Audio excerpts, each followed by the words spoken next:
Welcome back to American Sunrise. We appreciate you joining us this morning. We also want to invite you to join the conversation on our Getter and Rumble chats. We'd love to hear from you there. It is now time to take the political pulse of America, though, and the beat today continues to be the tragic shooting in Minneapolis that left 2 children dead. Vice President J.D. Vance says there's a mental health crisis in this country that needs to be addressed. If you look, we really do have, I think, a mental health crisis in the United States of America. We take way more psychiatric medication than any other nation on earth, and I think it's time for us to start asking some very hard questions about the root causes of this violence. And I'm going to be part of that, and the First Lady and the President are going to be part of that, but that's going to be an American conversation that we're going to have together. But before we have that conversation, if you are the praying type, I would ask you to join me in prayer. I'm just going to say a prayer for the 2 little kids. For more, let's bring in psychiatrist Dr. Lieberman to discuss. Dr. Lieberman, good morning. Good morning. So let's talk about the root causes that the vice president just addressed there. What do you see as the root causes for the mental health crisis in this country being? And do you see mental health specifically leading to some of the crime and violence that we are seeing across this country? Yes, absolutely. There is a growing mental health crisis for a number of reasons.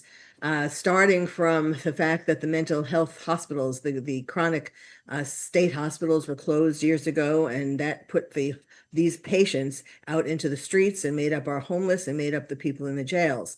But on a sort of less severe level, we have people just everyday unhappiness. Now, and of course, you think it's shocking. We're in the best country in the world. Why should anybody be unhappy?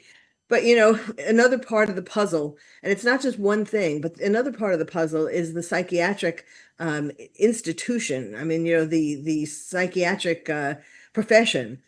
Psychiatrists these days have gone to becoming pill pushers. Instead of doing therapy, when I was trained, I was always taught, and I still do this today, that the key to getting over whatever it is that you have, feeling better, dealing with your problems is talk therapy. And if you need medication, you also put medication along with it. I have all my patients need to see me at least once a week for talk therapy. And then if they need medication, I give them that too. But most psychiatrists have just gone to this pill pushing plan where someone comes in, whatever it is that their problem is, they give them a prescription for that. And then they send them away and tell them to come back in like a month to 6 months. And in all that time, horrible things happen. I know because as a forensic psychiatrist, I've done a lot of cases as an expert witness where people kill themselves in between and people hurt other people in between.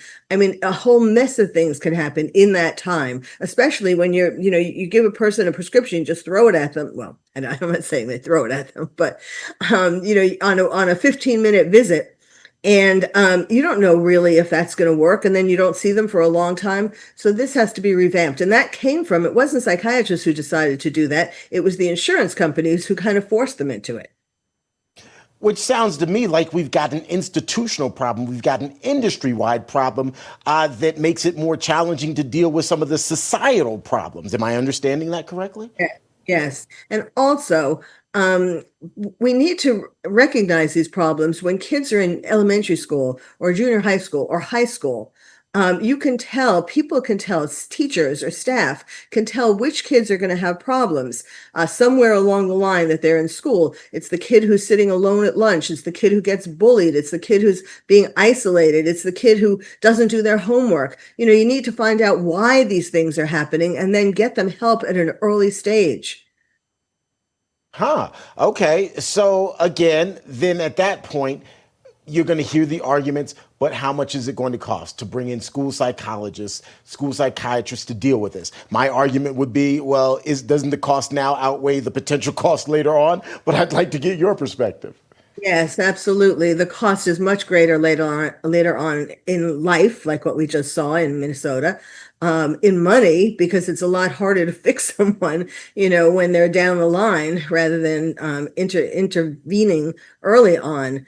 What's so interesting with Robert Westman is that there's a Robert Westman, this Minneapolis case is like a Rorschach test. People are kind of throwing at it what they think is wrong with America. And there are a lot of things he represents. There's a whole plethora of things that he can represent. I mean, of course, first trans, that a lot of the mainstream media isn't even daring to mention, talk about. Which is a sign that someone does not have their own identity solidified in them, that they want to be somebody else, or they want to be a dog, a furry. I mean, and the latest today is that his mother is in Florida. She has a condo in Florida, and she's not answering the door, or she's not there. She hired a lawyer, and I think she's maybe realizing that she's going to be in trouble for some of this too, just like Ethan Crumbley's parents. But he shows a bunch of different problems, clearly. And it turns out that the police were called to their house in earlier years. Yeah. I think we're going to find out a lot of ghosts in that house, more than just the normal profile of a school shooter, which is someone who had a dysfunctional childhood, which I'm sure he has these things of the typical profile, a dysfunctional childhood, some kind of mental illness that was either not treated at all or not treated sufficiently, an addiction to violent video games. We saw he had an addiction to the school shooters too, and they were all people who played violent video games. And then something that tips them off, some final thing that tips them off. But if you look at, and of course TDS is part of it too. In this case, he had Trump derangement syndrome. Yes. He wrote that on his gun, killed Trump. That's part of it too. All of the leftist kinds of things that they're trying to convince children to be. He talked about how in the end, I think the tipping point was he couldn't stand being trans anymore, and he didn't know how to go back. He's sort of the poster child for detransitioning, but doing it before you act out. Right. He had issues. I think that's the ultimate takeaway from all of this. Dr. Lieberman, unfortunately, we've got to end the segment, but always good to talk to you. We appreciate you taking some time out for us this morning. Thank you. Absolutely. All right, let's get you over to David Brody now. David? Thanks, T-Bay. It's a fascinating discussion. Appreciate it. Yeah. All right, time now to turn to you, our viewers. Let's check in with RAV family member and chat room reporter. I love that moniker. Carefree Largo. Carefree, good to see you, my friend. Good morning, sir. How are you? Doing well. Tell us, what do you have in the chat today? Well, I got to tell you, the week that was, what a week it was. What did the chat have a taste for this week was, of course, Cracker Barrel. My buddy Rav Mod 1, just the other day, she says, if I hear one more mention of Cracker Barrel, I think I'm going to have it for breakfast. And I'm pretty sure by the end of that show, that breakfast had been delivered. Rav Mod 1 can tell me if I'm wrong. Stacy T said it's hard to have a problem with Cracker Barrel because they have the best bacon. And you know what? I tend to agree with you on that. I like the bacon there pretty much myself. The bottom line was we like our Cracker Barrel exactly the way it is. There's no changes needed. You got all your free publicity. Take it and move on and get back to what you do so well, which is bringing us some good Sunday afternoon food. That's fantastic. Now tell us about the cabinet meeting. I'm assuming they must have loved that. Well, I got to tell you, everybody in the Rav chat family loved the president's cabinet meeting. And the amazing part was that Rav had us right there in the room like never before. It was amazing. Steve Gruber was amazing. He asked a fantastic question and got an incredible response from the president. And of course, that made all of us in chat very, very proud. Jimmy Django said Trump commanded the airwaves, and it was genius. And you know what? The chat agreed with you, Jimmy. As David Brody himself pointed out, Mr. Biden, I call him Mr. Biden, only had one cabinet meeting, and there were a few other, I think, that were chaired by Dr. Jill Biden, if you want to call her that. I just call her the other Biden that wasn't actually elected, in my humble opinion. But we, the viewers, loved every single minute of that, David, and we want more. We hope that the Rav cameras will be in there every time he does that. Right. As Rav continuously grows, What about the Weather Nation portion of this? Because I understand people are liking that part of it. I think it's long overdue. I'm a big proponent of it. I love Weather Nation, and I love seeing them here on RAV. However, I do think our buddies Red Stag and Me My may have their favorite meteorologist. I won't go any further into that, but I would say that the Monday meteorologist got a thumbs up from Red Stag for certain.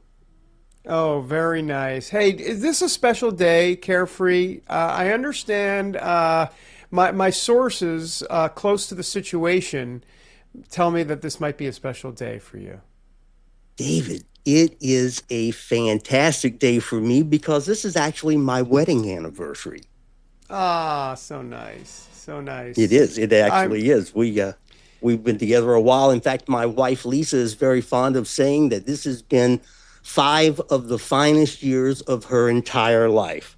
Unfortunately, we've been married 19 years. So, I think you have to take a month here or there, a couple of weeks, put them together, and you get the 5 years. But 19 years of wedded bliss. And I look forward to 19 more. We found a method that works for us, David, to keep our relationship going and to keep it happy and strong. And it's all about getting out and seeing your friends and having a good meal, have some laughs and really enjoying your life. I go on Tuesdays and she goes Thursday afternoon.